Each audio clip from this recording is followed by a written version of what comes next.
Welcome back friends, this is current affairs funda. अभी RRB multipurpose का exam start होने वाला है। तो यहाँ पर आरआरबी ऑफिसर स्केल बन के अकॉर्डिंग मैं आपको कुछ ऐसे क्वेश्चंस बताऊंगा जो अप टू डेट होंगे और एक्सपेक्टेड पैटर्न होगा, क्योंकि आरआरबी का जो पैटर्न था ऑफिसर स्केल बन का, उसमें जो क्वेश्चंस पूछे गए थे वो सारी शिफ्ट में सिमिलर थे और उनका पैटर्न भी सेम था। तो आरआरबी मल्टीपर्पज़ के लिए जो लोग प्रिपरेशन कर रहे हैं उनको किन किन टॉपिक पर अभी फोकस करना है, ताकि वो वहाँ पर कम से कम 50 to 60 का स्कोर आसानी से अचीव कर सकें। तो अगर ये जो वीडियो पहली बार देख रहे हैं वो इस चैनल को सब्सक्राइब करें दोस्तों, वीडियो को लाइक करें। डाउट्स आप कमेंट बॉक्स में पूछ सकते हैं, साथ में इस वीडियो को शेयर करना ना भूलें। तो अगर मैं बात करूं रीजनिंग के, वहां पर आपको 40 क्वेश्चन मिलेंगे और क्वांट के भी आपको 40 क्वेश्चन मिलेंगे और ये 40 नंबर के होंगे। टोटल जो आपको टाइम मिलेगा वो कंपोजिट टाइम होगा 45 मिनट्स का। इस 45 मिनट्स में आपको दोनों सेशंस मैनेज करने हैं। 80 क्वेश्चंस आपके टोटल बनेंगे, 80 क्वेश्चंस होंगे और 80 मार्क्स के होंगे। तो आप ये मान के चलेगा इन 80 मार्क्स जो हैं, ये पेपर जो है इसका लेवल जो होता है वो इजी होता है। ओके, मैं आपको यही बताना चाहूँगा, लेवल जो है वो इजी होता है, कोई बहुत टिपिकल लेवल नहीं होता है। इसलिए आसानी से लोग 50 प्लस स्कोर करते ही हैं। अभी तक तो ऐसा होता आया था, लेकिन आईबीपीएस कभी भी पैटर्न को चेंज कर सकता है और लेवल भी बढ़ा सकता है। तो लेकिन हमें ये मान के चलना है, अगर हमारी प्रिपरेशन बहुत अच्छी है तो हम 50 to 60 क्वेश्चंस बहुत आसानी से यहाँ पर श्योर शॉर्ट कर सकते हैं। लेकिन यही पता होना चाहिए कि कौन से टॉपिक पर फोकस बहुत ज़्यादा करना जरूरी है। ओके, तो अब हम सबसे पहले बात करेंगे क्वांट की। तो अगर मैं क्वांट की बात करूं तो क्वांट में हमारे जो कोर टॉपिक हैं, जैसे कि सिंप्लीफिकेशन का टॉपिक है या फिर अप्रॉक्सीमेशन का है, ये आपका 10 नंबर का आ सकता है, क्योंकि ये क्लेरिकल का एग्जाम है। 5 नंबर का आपका सिंप्लीफिकेशन हो जाएगा, 5 का आपका अप्रॉक्सीमेशन हो जाएगा। और जो डेटा इंटरप्रिटेशन का आपका कोर टॉपिक है उसमें आपका 10 नंबर का डीआई हो सकता है, क्योंकि अभी तक आरआरबी के ऑफिसर स्केल वन में 15 नंबर की डीआई आ रही थी। तो यहाँ पर डीआई 10 हो सकती है और 5 सिंप्लीफिकेशन 5 अप्रॉक्सीमेशन के हिसाब से 10 नंबर आपका ये पैटर्न हो सकता है। 5 नंबर की नंबर सीरीज जो है वो आपकी शॉर्ट शॉर्ट रहेगी रहेगी नंबर सीरीज 5 नंबर की। और अगर मैं बात करूं क्वाड्रेटिक की, तो 5 नंबर का आपका क्वाड्रेटिक ये ऑप्शनल है, हो भी सकता है नहीं भी हो सकता है। ओके, क्योंकि क्वाड्रेटिक को क्लर्क के प्रीलिम्स लेवल में डालना मुझे लगता है कि ये थोड़ा सा पॉसिबल नहीं होगा, क्योंकि फिर वो मेंस में इसको रखेंगे। ओके, ये तो अभी मैंने आपको बेसिक टॉपिक बताएं कि अगर ये आपके आएंगे तो आप ये मान के चलेगा कि आपके 15 नंबर का इस सेक्शन से आप ले लोगे। डीआई आपका 10 नंबर का हो गया। अब डीआई में जो टाइप्स होंगे उनकी भी मैं यहाँ पर बात करूंगा। और अगर मैं मिसेलनियस की बात करूं, जो मिसेलनियस होंगे उसमें आपका ऐसा हो सकता है कि परमुटेशन और कॉम्बिनेशन के क्वेश्चंस हो, टाइम एंड वर्क के क्वेश्चंस हो सकते हैं, और आपके एसआई और सीआई के क्वेश्चंस हो सकते हैं। साथ में आपका स्पीड, परसेंटेज, रेशियो, ये सारे जो बेसिक अरिथमेटिक का टॉपिक होता है ये हो सकता है। तो अगर मैं बात करूं, जो हमारा मेजर एक्सेस है वो ये वाला है, सिंप्लीफिकेशन, अप्रॉक्सीमेशन और नंबर सीरीज और क्वाड्रेटिक। अगर हमने इन क्वेश्चंस को अटेम्प्ट कर लिया तो लगभग 15 से 20 नंबर के क्वेश्चंस हम यहाँ से बनाएंगे। और जो डीआई आएगी वो बहुत ईजी आएगी। मैं आपको डीआई करने का तरीका भी यहाँ पर बताऊंगा कि आप कौन से टाइप की डीआई पर प्रैक्टिस बहुत ज़्यादा करें। ओके, अब बात करते हैं डीआई। देखो डीआई में क्या करना है, सबसे पहले मैं टेबल डीआई के बारे में आपको बता रहा हूँ। टेबल डीआई में भी बहुत तरह की डीआई हैं, जैसे कि सपोज करना, मैं यहाँ पर एक आपको स्ट्रक्चर बनाकर बताऊंगा। सपोज करना यहाँ पर 3 ग्रुप हैं, एक ग्रुप आपका ए है, एक आपका बी ग्रुप है और एक आपका सी ग्रुप है। ओके, और इस ए बी सी ग्रुप के अंदर दो तरह की पॉपुलेशंस हैं। ओके, एक मेल पॉपुलेशन है और एक फीमेल पॉपुलेशन है। मेल पॉपुलेशन है, फीमेल है, मेल है और फीमेल है। ऐसे क्वेश्चंस आपको कॉम्बिनेशन में दे सकता है कि सपोज करा कि अगर मैंने डेटा यहाँ पर रख दिया कि 20, 30 या फिर 10 या फिर 50, तो इस तरह से मैंने रख दिया। कभी कभी ये पूछ सकता है कि ए के अंदर जो फीमेल है उनका रेशियो निकालो सी के अंदर के मेल के साथ में। ऐसे क्वेश्चंस यहाँ से बनते हैं। तो ये तो एक पैटर्न हो गया जो मेल और फीमेल के साथ में एक आपका टेबल डेटा इंटरप्रिटेशन का क्वेश्चन यहाँ से बन सकता है। एक क्वेश्चन आपका कुछ इस पैटर्न पर भी हमारा बन सकता है कि जैसे सपोज करिएगा कि कोई एक स्टूडेंट है, उसका यहाँ पर पूरा ट्रैक रिकॉर्ड दिया गया है कि डिफरेंट डिफरेंट सब्जेक्ट हैं उसके पास में। मैथ है जो आपका 80 नंबर का था, और इंग्लिश है उसका 100 नंबर का, और इकोनॉमिक्स है 150 नंबर का। तो उसके कुछ परसेंटेज यहाँ पर मार्क्स आए हैं, जैसे यहाँ पर नाम लिख दिए मैंने स्टूडेंट्स के बहुत सारे, 5, ए बी सी और डी। ए स्टूडेंट है, इसको 80 में से 65% मार्क्स मिले हैं। ओके, इस इंग्लिश में ए को 100 में से 100 का टोटल है तो 100 अपने आप में 100% हो जाएगा, और इस 100% में से इसको 85% मार्क्स मिले हुए हैं। तो जो इंस्ट्रक्शन दिया है इस तरह के टेबल डीआई को आप बना लो, क्योंकि टेबल डीआई इस तरह के भी आपके आ सकते हैं। ओके, एक आपका बोटिंग से रिलेटेड टेबल डीआई बनता है। जैसे 3 विलेज हैं, ठीक है, ए और बी और सी। यहाँ पर बोटिंग हुई तो टोटल बोट कितने डाले गए, उसमें कितने वैलिड बोट थे, कितने इनवैलिड बोट थे। अब अगर एक चीज़ मैं बताना चाहूँगा, बहुत अच्छा कंसेप्ट है, यहाँ पर समझना आपको ज़रूरी है कि अगर मैं यहाँ पर आपको एक चीज़ बताऊँ कि टोटल आपके बोट किसी विलेज में डाले गए 10,000 बोट, ठीक है, और इसमें से वैलिड वोट अगर मैंने दिखा दिए कि वैलिड वोट जो है वो आपके 8,000 है, इनवैलिड वोट आपको नहीं दिए होंगे, तो टोटल जो वोट आपके गांव में डाले गए हैं वो, उसमें से आप वैलिड वाले वोट को लेस कर दोगे, तो जो आपके इनवैलिड वोट आएंगे 2,000, इन इनवैलिड वोट को आप वहां पर शो कर लोगे। ये वाली एंटिटी आपको खुद से निकालनी होती है, that is a big deal here. इसीलिए मैं कह रहा हूँ कि इस तरह के क्वेश्चंस अगर आप बनाएंगे तो आपको डेफिनेटली फ़ायदा मिलेगा। अब बात करते हैं कि आपका जो बार ग्राफ है या फिर लाइन ग्राफ है वो कैसा क्वेश्चन बनेगा। देखो, लाइन ग्राफ में आजकल जो ट्रेंड चल रहा है वो ऐसा चल रहा है कि अगर मैंने एक क्वेश्चन बना लिया आपका एपियर्ड का और एक मैंने बना दिया क्वालिफाइड का, ये हमारा रेड कलर से फिल है और ये ब्लू कलर से फिल है, और यहाँ पर हमारी वैल्यूज़ लिखी गई हैं।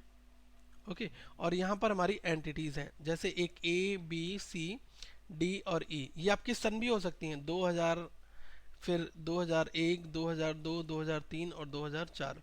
यहाँ पर ग्राफ 0 से स्टार्ट होता है, 5, 10, 15 और 20 और 25 और 30। तो यहाँ पर जो आपको ग्राफ कुछ इस तरह से दिया है। ओके, तो यहाँ से क्वालिफाइड कितने हैं, अपीयर्ड कितने हैं, वो हमें निकालने होते हैं। ओके, अब ये हमारा जो ग्राफ दिया है ये रेड कलर से है, तो ये अपीयर वालों का है, और इसी के साथ में एक ग्राफ आपको और दे दिया जाता है, यहाँ पर कुछ, यहाँ पर कुछ, यहाँ पर, ठीक है। तो ये क्वालिफाइड वालों का ग्राफ ये दिया हुआ है, ये किसी दूसरे कलर से फिल होगा। एक ही में दोनों तरह के ग्राफ दिए जाते हैं, फिर हमें यहाँ से डेटा निकालना होता है अपीयर्ड और क्वालिफाइड का। तो ये क्वेश्चन बनता है, पैटर्न है, इसलिए मैं कह रहा हूँ कि इस तरह के क्वेश्चंस को अगर हम बनाकर जाते हैं तो वहाँ पर हमारी 2 डीआई आ सकती हैं। तीसरी जो मोस्ट एक्सपेक्टेड डीआई है वो है आपकी पाई चार्ट। अब देखो, पाई चार्ट में मैंने बहुत सारे कंसेप्ट आपको बताए हैं कि एक आपको सर्किल दिया होगा, उस सर्किल के अंदर डिवीजन होता है, ये ए बी सी डी और ई और एफ, इन सब की टोटल वैल्यू आपको दी होती है। टोटल वैल्यू दी है 10,000 सपोज करिएगा, और इनके परसेंटेज दिए हैं, जैसे ए का दिया है 15%, इसका दिया है 25%, इसका दिया है 10%, 30%, 20%, इस तरह से टोटल मिलाकर 100% सर्किल की वैल्यू होगी। ओके, तो यहाँ पर आपसे क्वेश्चंस बनेंगे 4 तरह के, हर एक डीआई में इस तरह के क्वेश्चन बनते हैं। एक क्वेश्चन आपका रेशियो का होता है, एक आपका एवरेज का होता है, एक क्वेश्चन जो होता है वो आपका होता है परसेंटेज का, ठीक है, एक क्वेश्चन आपका होता है डेटा को कंपेयर करने का, और एक क्वेश्चन एग्जामिनर के अकॉर्डिंग सेट होता है। तो 5 क्वेश्चन हमारे 5 तरह के यहाँ पर इस तरह से पूछे जाते हैं। ओके, तो हमें क्या करना है, प्रैक्टिस करनी है इन सारे क्वेश्चंस पर, और जितनी ज़्यादा प्रैक्टिस होगी उतने अच्छे हमारे चांसेस होंगे क्वेश्चंस को बनाने के। अब बात करेंगे रीजनिंग में। देखो, रीजनिंग का स्कोरिंग सबसे ज़्यादा स्कोरिंग सेक्शन होगा रीजनिंग में स्कोर करना। ऐसा मैं क्यों कह रहा हूँ, क्योंकि क्लेरिकल का सेक्शन है। अब देखो, यहाँ पर इन इक्वालिटी की अगर मैं बात करूँ तो ये आपके 5 नंबर के आएंगे ही आएंगे। सेलोगिज्म जो है वो आपका 5 नंबर का आएगा ही आएगा। और अगर मैं साथ में और बात कर लूँ तो कोडिंग डिकोडिंग भी आपका आ सकता है 5 नंबर का। ये एक्सपेक्टेड पैटर्न है, क्यों, क्योंकि ये क्लेरिकल का एग्जाम हो रहा है मल्टीपर्पज़ का, और पीओ ऑफिसर स्केल 1 में उन्होंने कोडिंग डिकोडिंग नहीं दिया था। तो आप ये मान के चलो यहाँ पर आपको 5 मार्क्स मिल जाएंगे, क्योंकि पेपर जो है वो हमारा 40 मार्क्स का है। जब पेपर आपका 30 मार्क्स का होता है तो वहाँ पर चांसेस कम हो जाते हैं, लेकिन जब पेपर 40 मार्क्स का है तो क्लेरिकल के यही कोर टॉपिक बनते ही बनते हैं हमारे। ओके, लेकिन अगर मैं बात करूँ सिटिंग अरेंजमेंट और पजल्स की, तो इन 2 सेक्शन से क्वेश्चन हमारे बनेंगे, और पजल से जो आपके क्वेश्चंस बनेंगे वो आपका किसी भी तरह की पजल्स हो सकती है, कि स्टैंडर्ड्स की पजल हो सकती है कि 3 स्टैंडर्ड्स हैं ए बी सी, जिसमें आपके 7 लोग बैठेंगे, किसी एक में 3 होंगे, बाकी में 2-2 होंगे, इस तरह से आपका क्वेश्चंस बन सकता है। लेकिन अगर मैं बात करूं यहाँ पर सिटिंग अरेंजमेंट, वो हमारा किस टाइप का हो सकता है, तो ध्यान यहाँ पर देना कि जो आपका सिटिंग अरेंजमेंट का क्वेश्चन है वो आपका बनेगा, एक्सपेक्टेड बता रहा हूँ मैं, कि सपोज करिए 8 मेंबर हैं और वो सर्किल की तरफ फेस करके बैठे हुए हैं, ठीक है, सेंटर की ओर।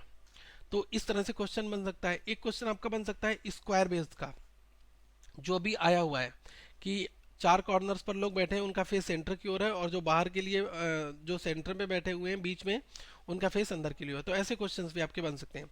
एक लीनियर लाइन का क्वेश्चन बहुत ट्रेंड में चल रहा है कि एक सिंगल लाइन में नॉर्थ की ओर फेस करते हुए 8 लोग बैठते हैं, इनकी आपको डायरेक्शन और ये सब चीजें बतानी है। ओके, तो हमें इन तरह के क्वेश्चंस की प्रैक्टिस करनी है। अभी तक कभी भी कोई ऐसा क्वेश्चन नहीं बना है जिसमें आपको प्रीलिम्स में क्वेश्चन पूछ लिया जाए कि सीटिंग अरेंजमेंट का क्वेश्चन दिया है और साथ में उनका ब्लड रिलेशन भी बताना है और उनके साथ प्रोफेशन भी है और वेरिएबल भी है। ऐसे क्वेश्चंस आपके प्रीलिम्स में नहीं आएंगे। तो हमें क्या है कि वो प्रिपरेशन अभी करनी है जिसमें हमें एग्जाम्स में स्कोर करना होगा। ओके, एग्जाम के कंसर्न अभी उन टॉपिक्स पर आप बहुत ज़्यादा फोकस करें। ओके, और बाकी अगर मैं बात करूं कि कुछ जो मिसेलिनियस हमारे टॉपिक्स होंगे, जैसे डायरेक्शन के टॉपिक हैं या फिर ब्लड रिलेशन के टॉपिक हैं, ये हमारे वहाँ पर 10 मार्क्स के मिल सकते हैं। अल्फ़ाबेट की सीरीज हैं।